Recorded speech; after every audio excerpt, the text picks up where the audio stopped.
Welcome back to the Peanut Podcast. I'm Ashton Pellom. And I'm Lauren Highfill Williams. And today we are diving deep in something we all love, storytelling. But not just any storytelling. We're talking about how farmers are using social media to share their lives, their hard work, and some behind-the-scenes moments that most people never get to see. That's right. Growing up on a farm is such a unique experience. And in today's digital world, some farmers have taken it upon themselves to showcase that lifestyle to the masses. We're talking influencers, content creators, and everyday farmers just sharing their reality, dirt, tractors, and all. And we've got three incredible guests today who know all about it. Abram Martens, Tara Vander Dussen, and Randy the Peanut Farmer. They've all built audiences, shaped conversations, and made farming cool again. Let's start from the beginning.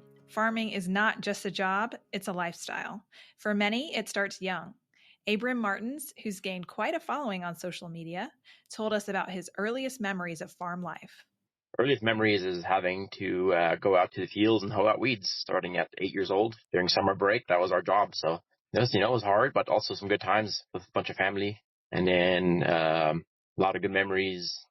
Imagine being 8 years old and your summer break involves pulling weeds instead of playing video games. Now that's commitment. Right? And then by 12, he was already running a modular.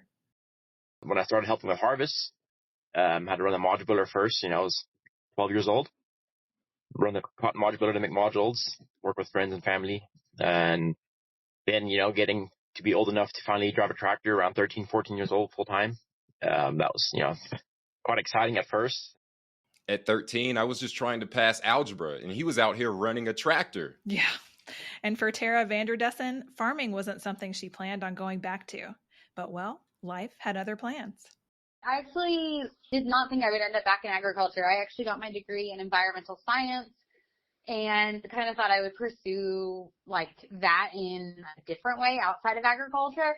But as life would have it, I actually ended up marrying a dairy farmer just down the road from my family farm and came back to New Mexico after college.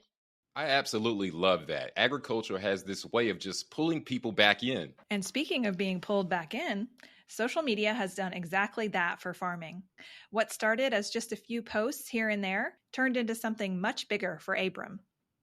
I guess seeing a response, even just from a few Facebook friends, everybody enjoyed it, thought how cool it was. It just inspired me to get more into it and slowly got more into it and just kept posting. And now people from all over the world follow his journey. I guess the majority of the population are not farmers, right? But yeah, there is quite a few farmers, obviously. I guess we follow each other and learn from each other. Yeah, mainly consumers. And then, like I said, a lot of foreign followers from just all over the world. It's wild to think about how something that was once just passed down in families is now being shared globally. So let's talk about the farmer influencer lifestyle. Randy the Peanut Farmer has a hilarious take on this. I go to a farm show or a place like that. Well, we went to the National Farm Machinery Show probably 2 years ago, and I was people coming up all the time wanting pictures and autographs, and you're like, man, this is pretty cool. But then I can go to a Walmart somewhere, no one knows who you are, so it's a good blend of just like a D-list celebrity, but it definitely does open doors. A D-list celebrity at farm shows, but just a regular guy at Walmart. That's peak influencer life. And let's be honest, having a social media following in agriculture is more than just clout. Tara sees it as a way to educate and correct misconceptions. I was just seeing a lot of misinformation on social media around dairy and specifically the environment, sustainability. The comment section on Facebook, was just filled with people making assumptions about dairy farming and just the greater agriculture impact in general. That's exactly why farmers sharing their stories online is so important. Lauren, that actually ties into something that Tara has talked about. A lot of folks out there are trying to scare people about their food. You ever see those viral videos where someone's in the grocery store holding up a box and shouting, "This is poison"? Oh, all the time. Calm down. It's a granola bar, not a toxic waste spill. I think that, a couple come to mind through social media and more recently through our podcast, but it's that people, are more confident in their food choices and are not scared as much of their food. On social media right now, there is a big movement of fear-mongering people around food. You can think of those viral food influencers kind of, standing in the grocery store, holding up a product, shouting at, their followers about what they should and shouldn't be eating. And a lot of times they take it beyond just the ingredient list. They take it to the farming practices. And so oftentimes they get a lot of those farming practices wrong. And so being able to kind of like clear the air on those kind of things and tell people, the truth about agriculture, kind of like peel back the curtain a little bit, I think is probably the most rewarding part about, the podcast and sharing on social. Exactly. And that's why conversations like these are important. It's about peeling back the curtain and letting people see what really goes into their food, whether it's peanuts, dairy, or anything else. Speaking of pulling back the curtain, Tara also talked about how deeply connected farmers are to the land. Like, she lives right on her dairy farm, and get this, her house and the cows actually share the same water source. So I live right here on my dairy. I live about probably about 200 steps to my dairy barn. My backyard is the close-up cows, so that is the maternity pen, basically, where the cows are giving birth to calves. So very much right on the dairy. I always joke that the water that goes to the cows' water troughs actually comes out of the same tank that goes to my house and provides me and my children with water. So very much tied into that. As far as, day-to-day or seasonal changes, I guess, dairy, one of the things about dairy farming is it is consistent day after day. Every day can be different, but overall, much of our day is the same throughout the year because, we're feeding the cows every single day. We're cleaning their pens every single day. The cows are obviously being milked every single day. So some of that, there's a lot of consistency in dairy farms, day over day. That's wild. It really shows how much care goes into making sure everything is safe because it's not just about the farm, it's about their own families too. Right. And Tara also made a great point about how consumers don't always think about agriculture in separate categories. Like, we might be all about the peanuts here, but to most people, farming is farming, and we need to present a united front. When the consumer thinks of agriculture, they don't always think of us as our individual sectors. They think of us kind of as the greater, just like farming, that it's all kind of one in some ways. And so I think that's an important thing to remember when we look at those consumers and think about, their thought process, because I do think we have to present, a united front and how we're approaching things, have conversations. I mean, we don't across the board on agriculture, we're not all going to agree on everything. But I think our mission of having people understand where their food comes from and helping them make choices of what makes sense for their family is just so critical moving forward. That's such a good perspective. And it's not just about how we talk about food, it's also about who's doing the farming. Tara brought up something really cool about women in agriculture, stepping into all kind of roles, not just the traditional ones. I think that women have been at the core of agriculture since the beginning of time. I think a lot of times they were seen as supporting roles in so many ways, even though they may have been a critical piece of the farm.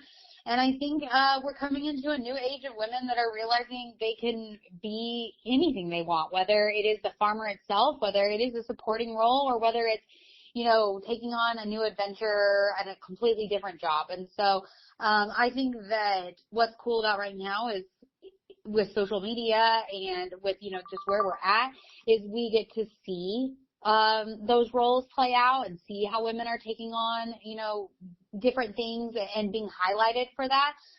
So I think that, I think women are able to do anything they want on the farm. I think that one of the things, I have 2 daughters that I'm excited about is that seeing more women in those roles so that we do encourage the next generation of what all is possible. I love that. And it reminds me of something Randy the peanut farmer said. He talked about how important it is to take care of the land and keep farming in a good light, especially since, let's be real, the average age of a farmer isn't exactly getting younger. Yeah, farming isn't exactly a TikTok trend yet, but Randy's got a great perspective. If you love it, you're going to find a way to make it work. And hopefully with social media, we can show the next generation that farming is actually pretty awesome. I'd say just like we've kind of said before, just taking care of the land, giving farming a good name, making a good light of it.